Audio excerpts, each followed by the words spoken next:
TVC, a TV do Correio da Manhã.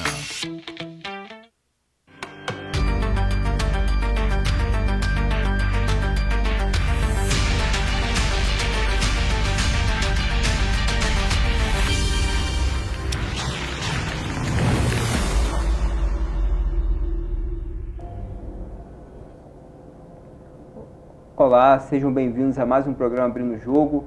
Hoje nós temos a honra e a satisfação de bater um papo com a amiga psicóloga, doutora Raquel Vieira. Seja bem-vinda ao programa Abrindo o Jogo, Raquel. Obrigada, Fídias. Eu quero também cumprimentar os teus telespectadores nesta manhã de terça-feira e dizer que Deus abençoe a cada um nesse dia e vamos correr atrás dos nossos sonhos. É isso. Hoje batendo um papo aqui, abrindo o jogo, falando um pouco de uma área muito importante da nossa vida, que é a psicologia, e ela está presente no nosso dia a dia. Antes disso, eu gostaria que você se apresentasse, nossos telespectadores conhecessem um pouquinho mais, que eu tenho esse prazer de conhecer a grande amiga que é. Quem é a Raquel? Da onde veio, qual a formação? Falar um pouquinho de você. Sim.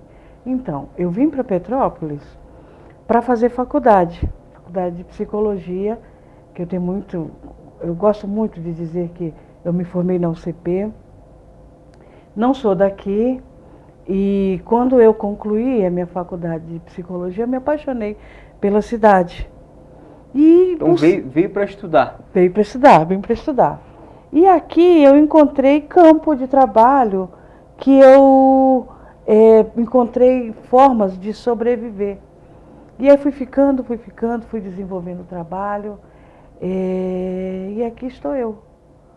20 anos depois, eu estou aqui há 20 anos. Veio para estudar e aqui permaneceu. É. Você dizia, antes da gente começar o programa, que você nasceu no Peru. De nascimento, eu nasci no Peru. Minha mãe, ela faleceu, né? Mas ela era índia ticuna. E os ticunas são índios da Amazônia peruana. Mas só nasci mesmo no Peru. Nasceu, tem essa origem, mas legal, bacana. E veio para Petrópolis e daqui ficou e se estabeleceu e passou a exercer a psicologia. A psicologia em si, a gente lida o tempo todo, né? Mas eu passei a atuar mais no social, com palestras nas comunidades. Eu também tenho um consultório, né? E aí eu desenvolvi um trabalho. Eu hoje, há 18 anos, trabalho com política, eu tenho muita honra de falar. Política pública é política pública, né, Raquel? Envolvimento com políticas públicas, aliás... Com social, né? Principalmente, né? E com o social, com aquela responsabilidade, não de ensinar, não de dar o peixe, mas ensinar as pessoas a pescarem, né? E eu sempre atuei também no universo feminino, na psicologia voltada para o universo feminino. Isso é muito importante, esse empoderamento feminino. A gente vê casos e casos, situações de feminicídio. Comenta um pouquinho pra gente. Então... A gente viu esse caso do Daniel Alves, né? Recentíssimo, agora que está aí nas grandes mídias, muito se fala. E você viu que lá fora não é brincadeira, não. Lá, prisão preventiva de até 2 anos e não teve colher de chá, não teve brincadeira, não teve... Acontece mesmo. Passar a mão na cabeça, vamos dizer assim, né? Porque ele é uma celebridade, uma pessoa conhecida, não vai acontecer nada. Pelo contrário. Exatamente. É o que tem que dar mais exemplo. É o que tem que dar mais exemplo. Mas comenta pra gente esse caso, dessa situação. Eu fui atrás da minha formação e hoje eu sou especialista em políticas públicas para mulheres. Exatamente por isso. Quando Deus nos coloca em algum lugar, nós temos que nos preparar para aquilo, né? Então, e eu atuo muito na questão de informação, de ajuda a mulheres vítimas de violência. Eu tenho um projeto que ainda está em fase, de forma muito devagar, porque a base tem que ser muito boa. Inclusive, pesquisa do meu mestrado em relação a qual é o valor da Lei Maria da Penha no âmbito social de cada mulher que vai a uma delegacia, que vai a um trabalho, a uma instituição que trabalha com proteção à mulher. Porque a maior dificuldade da mulher é na questão econômica. Entendi. Então tem que oferecer um suporte para essa mulher. Não só atendimento, acolhimento, mas Esse é o primeiro momento. mas um suporte econômico também, que dê para ela condições de tocar esse procedimento, de se proteger, é isso? Esse suporte econômico seria no sentido de ensinar essas mulheres a buscar o que elas querem, para elas dependerem dela mesmas, do suor da mão delas. Você diz uma independência. Independência financeira, sem dúvida. Então, eu sou muito comprometida com essa questão de trabalhar no social, mas dando condições das pessoas correrem atrás do que elas querem, para depender delas mesmas. Liberdade, autonomia, são essas Super palavras. importante, exatamente. Exatamente. Como você visualiza essa questão da pandemia, Raquel, que foi muito importante no psicológico das pessoas, na comunidade, no social? Fídias, eu tenho lido muito sobre isso. E eu acredito que a pandemia, ela ajudou as pessoas. Ajudou e prejudicou. Porque Teve muitas mortes, né, infelizmente. Não, mas no sentido mesmo, um olhar filosófico sobre essa questão, as pessoas que eram boas, Esse que período, são boas, né, elas melhoraram. Uhum. E agora, também eu acho que as pessoas que já tinham uma índole, tendência a uma índole ruim, isso também maximizou. Se exaltou, né? Maximizou. Foi exaltado tanto por um lado quanto por outro. Porque hoje, por exemplo, a família brasileira, você não pode... Eu quero até a sua opinião. Você senta com sua família, com seus filhos pequenos para assistir um jornal? Não dá mais. Tal é a violência. Principalmente a violência no nosso Rio de Janeiro. Terrível, né? Então, parece que as pessoas saíram, abriram um portal do mal, as que têm, já tem jeito para o mal, e saíram querendo assim exterminar, arrasada, né? exterminar com a sociedade, né? Vide a política atual, né? Que é assim assustador. Então Essa é a minha humilde opinião. O teu enfoque assim que você viu é que se maximizou esses comportamentos. Eu tenho certeza disso. Pelo que nós vemos hoje na mídia, no dia a dia, não precisa a gente ir muito longe, não. Basta ver, assim, essa questão política que nosso país está vivendo. A polarização, né? É um fenômeno, né? Terrível, claro. Você que gosta de política. Eu sou filha de político. E eu nunca vi uma coisa dessa. Meu pai era do tempo da Arena e do MDB. Não sei. E eram assim, uma polarização mesmo. Mas nunca se viu as pessoas quererem. Havia mais respeito? Mais respeito, e antigamente não se existia essa palavra, pela diferença. Uhum. Era a atitude, era a prática mesmo. Não era só o conhecimento, era a prática do respeito por essas diferenças, né? E assim, o entendimento era melhor, então? Olha... Ou se sabia dialogar? Alguma coisa mudou? Alguma coisa mudou. E é essa questão, e eu acho que essa pandemia fez as pessoas ficarem muito sós. Uhum. E as que tinham preponderância para o bem, elas floresceram ainda mais. Mas, como diz um ditado, que mente vazia... É a oficina do inimigo, né? É a oficina do inimigo. Então, eu acho que essas pessoas que ficaram muito só, que não ocuparam o seu tempo, que não buscaram se melhorar enquanto pessoa, saíram de uma gaiola ávida por poder, por falar o que pensa. E não é assim, né? A gente tem que ser comedido, né? Tem que ter uma equilíbrio, ponderação, um equilíbrio, né, Raquel? É o que o tempo hoje pede, Fídias. Equilíbrio nas nossas ações, nas nossas atitudes, inclusive no nosso pensar. Eu digo que hoje o equilíbrio está fora de moda, né? Daí a tendência da questão da inteligência emocional, que antes do programa, acho até que você vai falar mais disso depois. Vamos falar no segundo bloco, a gente comenta um pouquinho. Exatamente. Daí a importância e essa ênfase hoje nessa questão. E a questão educacional também.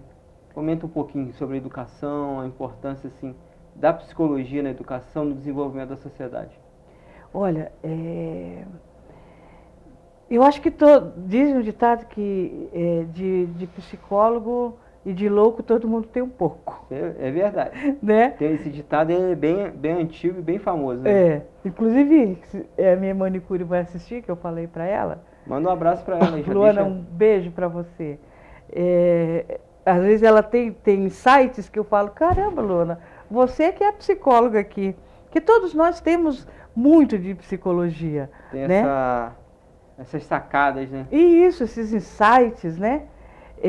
Então, a psicologia, ela é importante no mundo. Porque o que é a arte da psicologia? A psicologia nada mais, nada menos do que a arte de negociar. Importante. Entendeu? Essa visão. Sim. Nunca tinha escutado. É arte de negociar. Quando o paciente chega até meu consultório com um monte de problema, eu não dou lições, eu não ensino, moral, né? Não dou receita e muito menos olho qualquer questão pelo lado moralista, que não ajuda. Eu só extraio do meu paciente tudo aquilo que ele já sabe, só que não entra em contato. Ou seja, a resposta ele já tem. Já tem. Não sabe buscar. Exatamente. Que é a arte de negociar, inclusive consigo mesmo. Entendi. Né? Como se vão mal comparando aqui, me desculpa a analogia que veio na minha cabeça agora, como se fosse um Google e vai achar a resposta que já está ali. É só pensar. Na mente da pessoa. Exatamente. Exatamente, com certeza. Nós nascemos, diz um autor aí, que nós somos um livro em branco, né? E ao longo da nossa vida nós vamos escrevendo esse livro. O que muitas vezes acontece é que a gente não recorre nunca mais a esse livro. Foi escrito, né? E nos lembrando, inclusive, se tivemos... Se nós formos abençoados por Deus, nós temos a experiência de termos bons pais. Recorrer a essas lições que são importantes. Né? Eu até tenho uma teoria de que Deus é tão bom que Ele não permite que a gente só lide com pessoas ruins, mas também com pessoas boas. Muitas pessoas passam pela nossa vida e fazem a maior diferença. Então, todo esse convívio é importante, que você quer dizer? De suma importância para viver bem, primeiro consigo, né? E depois com o outro. E resultado disso é que nós temos nós teremos uma boa sociedade, né? Então, na verdade, viver em sociedade é essa relação interpessoal, né, Raquel? Viver em sociedade é nada mais, nada menos do que a arte de negociar e inteligência emocional, é uma série de coisas, mas principalmente aprender viver nessa relação interpessoal, sim, sem dúvida. Não tem como. Como é que você analisa esse momento que a gente está vivendo, sobretudo essa situação lá no Congresso, aquela invasão, os atos antidemocráticos foram praticados? Filha, eu não sou... Nesse contexto que a gente está falando, não estou pedindo aqui para falar sobre Lula, Bolsonaro, não é isso, mas uma relação psicológica, de uma psicologia comunitária. Então, vamos dizer assim. Eu acredito, Fídias, que, e é nisso até que eu estava falando há pouco, as pessoas que já têm uma tendência a julgar o outro, a violência, isso maximizou tanto na pandemia, que se o Brasil não fizer alguma coisa, isso vai ser um estado contínuo. E daqui a pouco, graças a Deus, eu nunca fui vítima de violência nesse sentido, né? Mas daqui a pouco teu vizinho não vai com a tua cara, ele vai no elevador te dar um tapa. Entendeu? Porque as pessoas se acham no direito de fazer o que vier à cabeça, sem pensar nas consequências. E isso é muito ruim, né? Nós temos que pensar nas consequências. E esse comportamento em grupo é diferente do comportamento individual? Eu acho que o comportamento em grupo, é claro, ele se acirra mais. Tanto é que, por exemplo... Dá coragem? Dá coragem, dá força. Vai para uma... Estádio? Não, eu vou começar pelo bem. Vai para uma aula de meditação, onde fala-se coisas boas, onde se ministra as coisas boas. Vê se tu sai de lá com vontade de querer bater em alguém. Você sai zen, com vontade de paz e amor. Dando bom dia. Dando bom dia, dando sorriso. Agora vai por uma reunião em que só se fala de violência. Inflamada, né? Inflamada. Aquela reunião, vamos botar assim, um pouco para o bicho pegando. Você sai de lá nesse mesmo nível. Por isso que é importante, sabe aquele ditado que nossa avó dizia? Me diga com quem tu andas, que eu te direis quem és. Isso mais do que nunca é válido para o dia de hoje. Está em evidência, né, Raquel? É válido para o dia de hoje. Entendeu? Entendi. É uma dica assim que você daria para a gente conseguir estar bem consigo, estar mais tranquilo. O que você assim recomendaria? Quais os melhores caminhos? Eu esperava por essa pergunta sua. E nem sabia que você ia perguntar. Né? Eu não vejo outro caminho do que a gente buscar uma espiritualidade. Importante. Entendeu? Porque a espiritualidade, ela nos conecta conosco e com Deus. E seja, aí eu tenho que ser democrática, né? Com o seu poder superior. Então, a mim, o meu poder superior é Deus. Mas assim, eu busco ser a pessoa que eu quero ser através da minha espiritualidade. E eu tenho respostas. Dela, né? E é essa espiritualidade que não me faz olhar só para o meu umbigo. Ela me faz olhar para o todo. Ela me faz olhar para o meu próximo, para a sociedade. Ontem, vou contar só uma experiênciazinha. Pode falar. Uma pessoa, uma senhora, ligou para mim chorando a questão de um filho que está nas drogas e tal. Eu deitei e fiquei pensando, o que eu posso fazer por essa senhora? Fui dormir 2 horas, sabe por quê?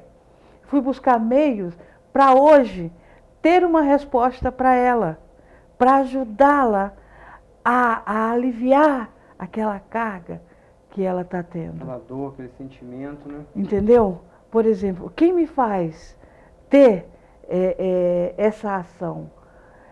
Porque eu aprendi com Deus que nós devemos olhar para o outro, que a gente deve ajudar os outros. O amor ao próximo, né, Raquel? O amor ao próximo, entendeu?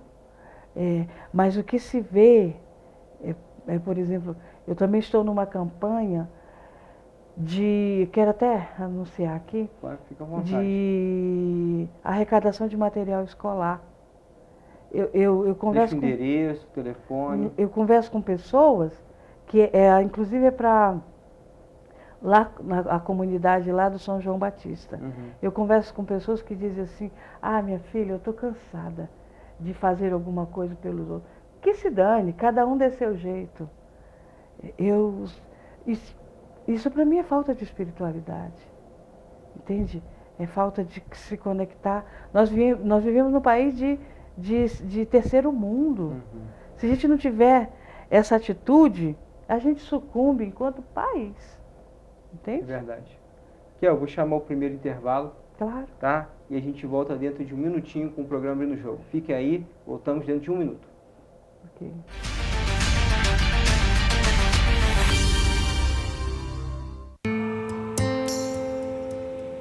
Mulher só sabe pilotar fogão.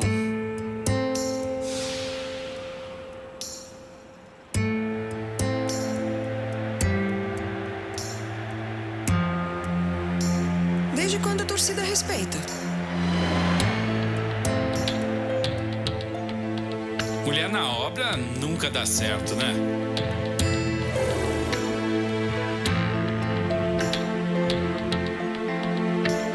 Nenhuma mulher chegou à diretoria. Está na hora de derrubarmos mais um rótulo: a desigualdade na política. Nós já tivemos várias conquistas, mas precisamos ir em frente.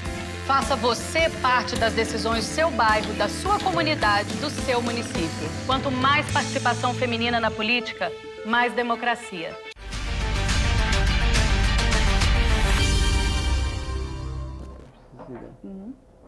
Voltamos com o segundo bloco do programa Abrindo o Jogo, com Raquel Vieira, a gente falando aqui sobre psicologia. Raquel, você falava sobre os caminhos, poder dar continuidade para a gente buscar uma paz, uma tranquilidade. E eu dei ênfase, Fídias, exatamente a espiritualidade, né? E eu acho de suma importância hoje nós mostrarmos esse caminho para os nossos filhos. Você vive essa experiência, que eu acompanho o seu Instagram. Sempre com os filhos, né? Sempre com os filhos, sempre mostrando o caminho para os filhos, sempre dando exemplo para os filhos, porque eu acho que esse é o papel principal dos pais. Na criação, né? Dos pais. Porque educação.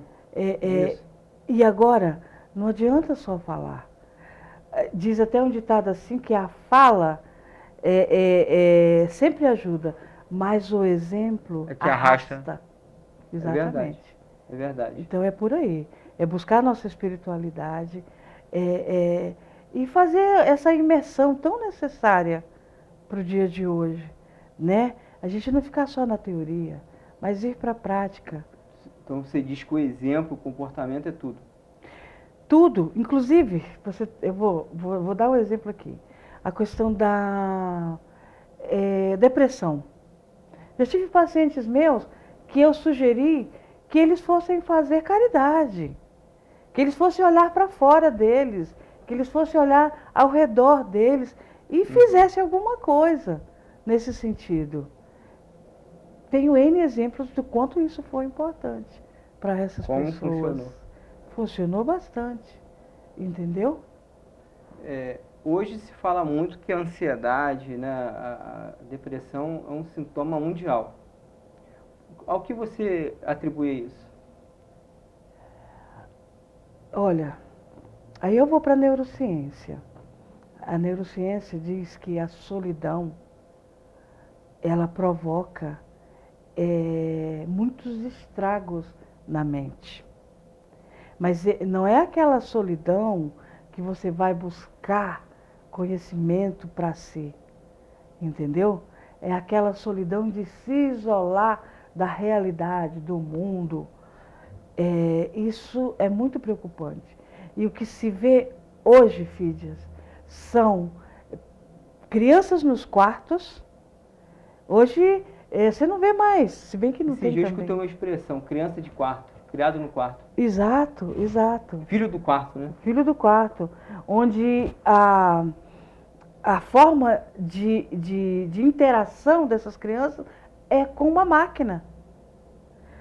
Você acha que isso vai dar bem? Bom? Não vai dar bom? Né? Vai dar bom, não vai dar bom. Não vai dar bom.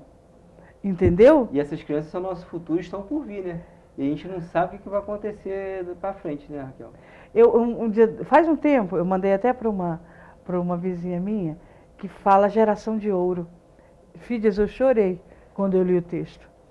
Que a geração de ouro está indo. A geração de ouro são os nossos avós. E parte dos nossos pais. A geração de ouro são aquelas pessoas que viviam para a família, que faziam o bem.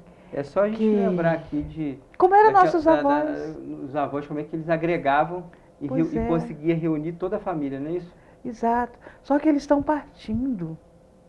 Entende? Eu conheço famílias que se encontravam no Natal por causa dos avós e às vezes dos pais. Esses avós e esses pais morreram, eles tendo família, eles vão para outro lugar. Eu sou saudosista dessa época, que eu acho que a gente precisa urgente resgatar. Você aí da sua casa, você precisa resgatar isso. Por exemplo, almoço de domingo numa mesa, com todos presentes. Sem celular. De preferência. Caixinha do celular.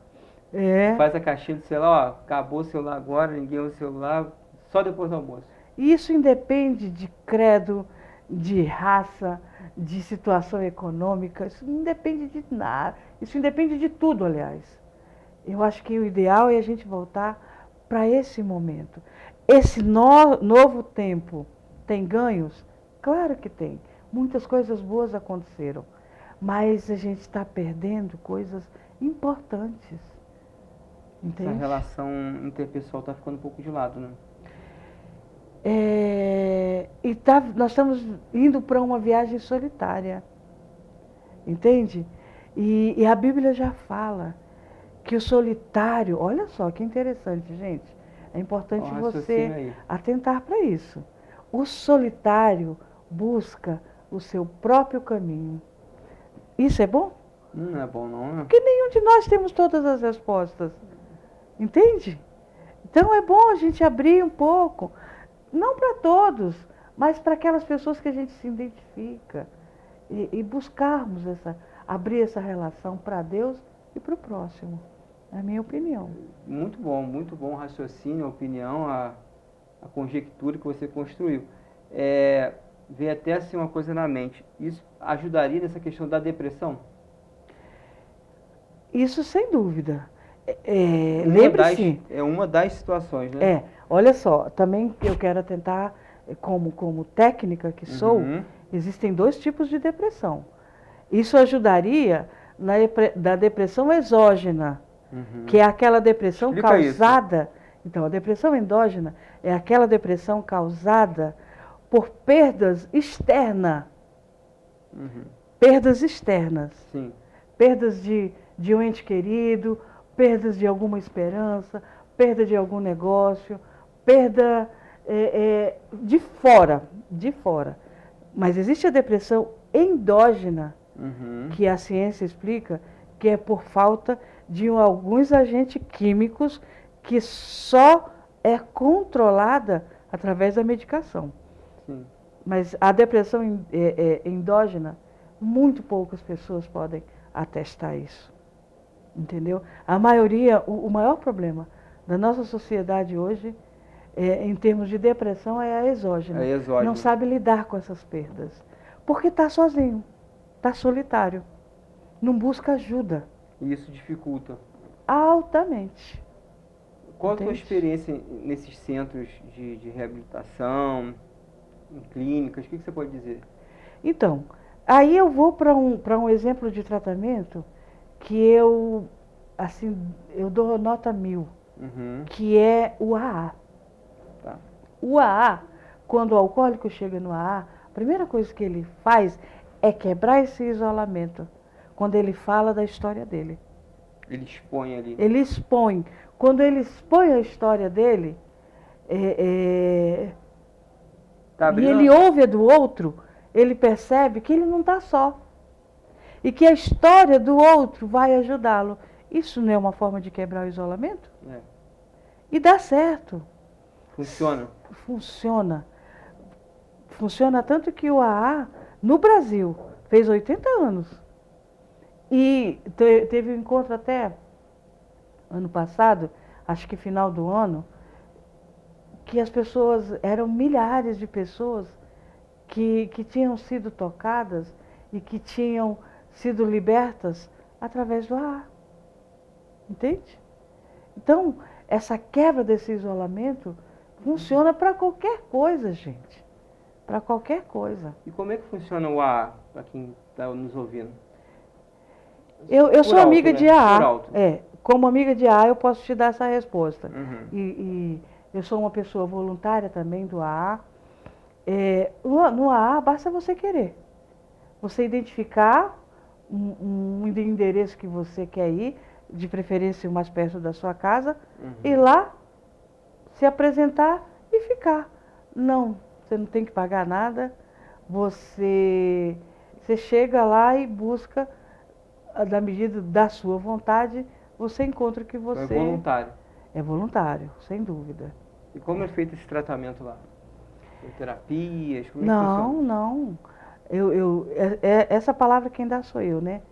A terapia do ar é a terapia da fala. Você fala sobre a tua vida, o ar tem 12 passos, Uhum. né? E de vez em quando recebem profissionais como eu para dar uma palestra, né? Então dá muito certo. Funciona. Funciona. Se você conhece alguém que participa de ar, peça para ele dar um depoimento para você. Entendi. E por que esse número grande de alcoolismo na sociedade, Raquel? Eu não tenho dúvida, Fídias, que nós vivemos num país em que a cultura é beber. Nós vivemos num país onde você nem eu bebemos. Não sei se você já bebeu. Quando você bebia, você imaginava nessa época ir a uma festa, curtir uma festa sem beber? Não tem como. Era quase impossível. Eu sei que pode porque eu não bebo. Uhum. Eu sou abstinente de qualquer bebida alcoólica. Nunca nem provei cerveja. Glória a Deus. Então, nós somos uma cultura que bebe e incentiva esse beber. Então, por exemplo, no churrasco da maioria das famílias, o beber é livre. E às vezes acontece um crime, onde se é dado cerveja para a criança experimentar. Tá, até aí, Fídias, eu não vejo problema nenhum. O problema é que na dependência química, aliás, na dependência química, não é quem quer ser dependente químico. Você tem que ter predisposição. Uhum. E isso é explicado através da ciência. Você tem uma predisposição. Então, geralmente, famílias onde tem um alcoolista, até a terceira geração, é possível que pessoas daquela família possam desenvolver o alcoolismo. Entendi. Você lembra muito a questão do cigarro, né? Quando tinha muito aquelas propagandas de cigarro, eles foram coibindo. E a Fala um gente pouco nunca sobre imaginava que chegaríamos a isso, né? Que o cigarro seria proibido o veto na televisão, Uhum. não é? E chegamos a isso. Eu acho isso um desenvolvimento. Você acha que Você o álcool já imaginou? pode caminhar para isso? Eu acredito, Ou está longe ainda? eu tenho fé. Eu tenho fé de que nós possamos chegar a isso. Mas você sabe que a indústria da bebida é uma das mais Fortíssima. fortes do mundo. Inclusive, nossa, a Ambev, nos anos anteriores, esteve como a indústria, a primeira indústria mais rica do mundo. Uhum. Então, é grande o Poderio, né? poderio, né? Eu, por exemplo, eu tenho a liberdade de falar isso aqui para Pode você. ficar à vontade. Tem uma teoria que é certa, que da síndrome alcoólica fetal, Ah, deixa eu ter falado também. que é a grávida não ingerir nenhum tipo de bebida.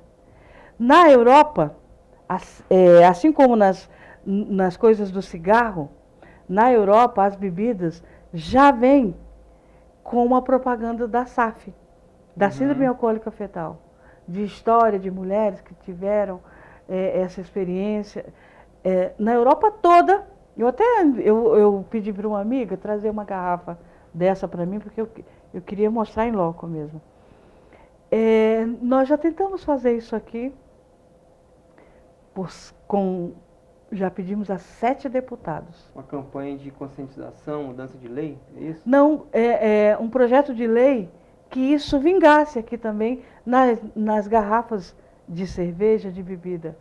Já pedimos a 7 deputados federais, porque seria interessante, e nesse caso, é no âmbito federal, Todos, no primeiro momento, eu não vou citar aqui nome, claro, Expor se ninguém. comprometeram na luta. Depois de um tempo, nem sequer atendiam o nosso telefone. Vem a pressão, né? Pois é, eu digo nosso porque eu já trabalhei com o doutor José Mauro Braz de Lima, que é o pai da SAF, é o homem que trouxe essa questão para o Brasil há mais de 40 anos. E você ouve falar sobre isso? Não, Quase nunca. não. Para você, como no- lobby, é forte. E no cigarro tem, né? No cigarro tem, a partir do momento, sabe que nos países desenvolvidos começaram a trabalhar com essa questão, e me perdoe a expressão, como a gente vive no país tupiniquim, a maioria das coisas a gente importa para né? cá, né? E aí foi crescendo, e hoje nós estamos com essa política. Tem algum país desenvolvido que já começou nesse caminho? Na Europa, já há aquela, assim como no cigarro, estou dando um exemplo para a gente ver, já há nas bebidas alguma coisa com a questão Alguma da advertência, SAF. né? Quando tem propaganda de cerveja aqui no Brasil, fala rapidamente, beba com moderação. Rapidinho, você nem escuta. Exatamente. Não é assim que funciona? É. Fala E já é um avanço, né? Já é um avanço. Falar em cadeia Pequeno nacional, avanço. uma situação dessa, né? Isso, É. né? Fala um pouquinho mais sobre o álcool, sobre os efeitos, fala um pouquinho. Então, eu já disse aqui que a dependência química, para você desenvolver, é preciso você ter a predisposição. Sim. E olha como é grave. É uma doença, Pode fazer o alerta. é uma doença, ela é democrática, ela atinge rico, pobre, branco, preto, todo tipo e nível de pessoas. Ela mata, não tem cura, mas tem controle. Olha, e ela mata, o álcool, inclusive, é uma droga que ele vai matando aos poucos. Primeiro ele mata o homem, porque um homem que bebe e que está desenvolvendo a dependência, ele perde o autocuidado, ele perde a sintonia com todo mundo. Aos poucos, esse homem que bebe mata a família no sentido simbólico, Social, né? mata o pai, Relacionamento, né? mata o filho, mata o marido, na questão simbólica, porque esse homem, ele não tem o que dar para essas pessoas, para esses membros. E por fim, ele vai matando, quando, vendo por um ângulo bom, vem a comorbidade. Se não, a família se cansa, desiste, e essa pessoa acaba na jogada. sarjeta. A Deus dará, né? A Deus dará e morre, né? Então ela mata, mas ela tem tratamento. Ela tem Importante tratamento. falar do tratamento Claro. E hoje já existem muitas clínicas de reabilitação, comunidades terapêuticas, clínicas de psiquiatria. E tem o AA, que tem mostrado ao longo aqui no Brasil, só no Brasil, ao longo dos 80 anos, ser um programa que dá super certo. Certo. Raquel, nós vamos chegando ao fim, vou te agradecer aqui pela disponibilidade, queria que você deixasse uma mensagem realmente de esperança, uma mensagem de paz. Eu vou deixar uma mensagem, porque eu acho que essa questão da dependência química, ela não é um problema isolado. Ela é um problema meu, seu, Todos nós, né? da nossa igreja, da sociedade, da escola.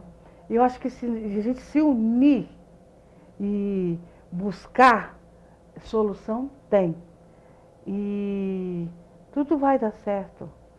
Tudo dá certo. É só a gente ter um pouquinho de paciência, né? Se não deu certo, porque não chegou ainda o fim. Isso é especialmente para você. Muito obrigado, Raquel. Eu agradeço a você que nos acompanhou. Fiquem com Deus. Até o próximo programa Abrindo o Jogo. Amém.